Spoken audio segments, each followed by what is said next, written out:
Hello everyone, and thank you for joining us today. If you're new here, please make sure to subscribe and hit the notification bell so you don't miss updates. Today we bring you a deeply emotional and unexpected confession from actor Wang, who has finally broken his silence and shared a heart-wrenching message with the public. My son was hurting. This revelation has stunned fans and media alike, stirring a wave of sympathy, concern, and curiosity. What exactly happened? How did Dylan arrive at this moment of vulnerability? In this narration, we guide you through the timeline, the emotional core, and the reactions that followed, without dramatized chapters, simply a continuous voice-driven narrative capturing the weight of the moment. From the very beginning, Dylan's message carried a tone of numb shock. He spoke in measured words, his voice tinged with regret and sorrow. He explained that for a long time he had been fighting to stay quiet, hoping to protect the ones he loves. He admitted that he had been silent not out of weakness, but out of fear that the truth would hurt even more if spoken. But now, he could no longer remain quiet, and so he shared his pain with the world.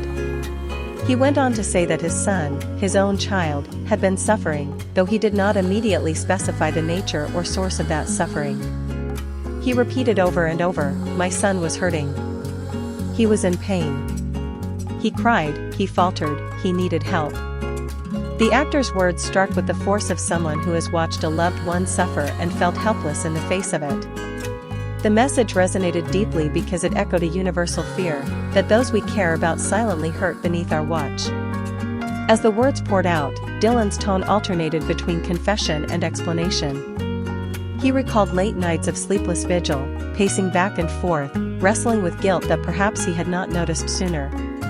He described moments when his son would withdraw into silence, when the young one's eyes would glaze over with sorrow he was too small to express in full form. Dylan admitted that sometimes he asked himself, had he failed as a father?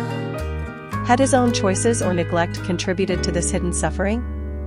Yet he also acknowledged that no parent is perfect, and that pain often hides behind smiles and everyday routines.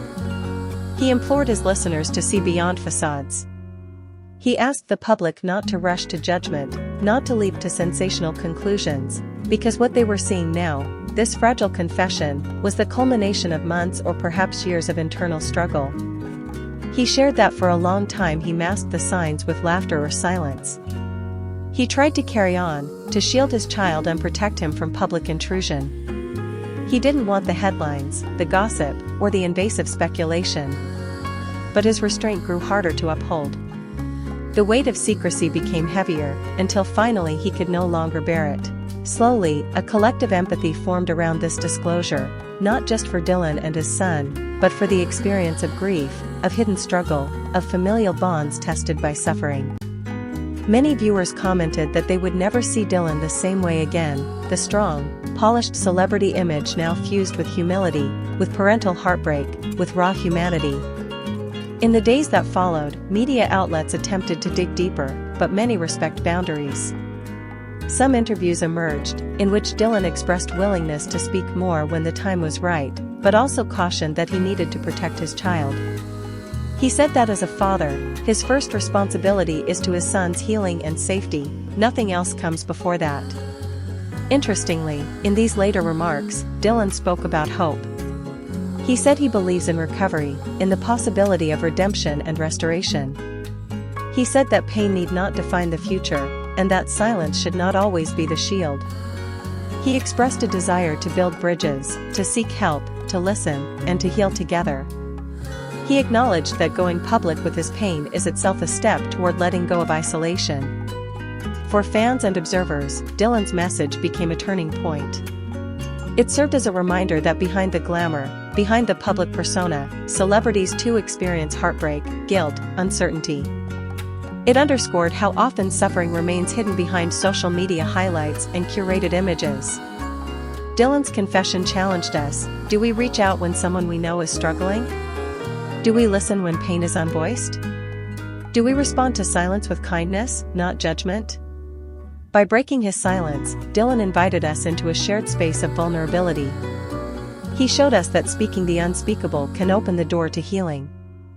He asked us to stand with him not merely as fans, but as witnesses to a human story of love, fear, and redemption. As this narrative continues to unfold, it's clear that the full story may never be entirely public, but perhaps it need not be. Perhaps what matters more is what listeners do with that message. Will they adopt a posture of empathy, of compassion? Will they remember that in every quiet corner, someone could be hurting? So today, we hold space with Dylan Wang. We respect the silence he guarded so long. We honor his courage in speaking a truth that could no longer be contained. And we extend hope for recovery, strength, and love for his son and for all those who meet out there suffering in solitude. Thank you for listening. If Dylan's message touched you, or if you've ever known pain in silence, please drop a comment below. Let's build a community of care and understanding. And if you haven't already, remember to subscribe, share this video, and help raise awareness about hidden struggle. Your compassion may reach someone who needs it most today.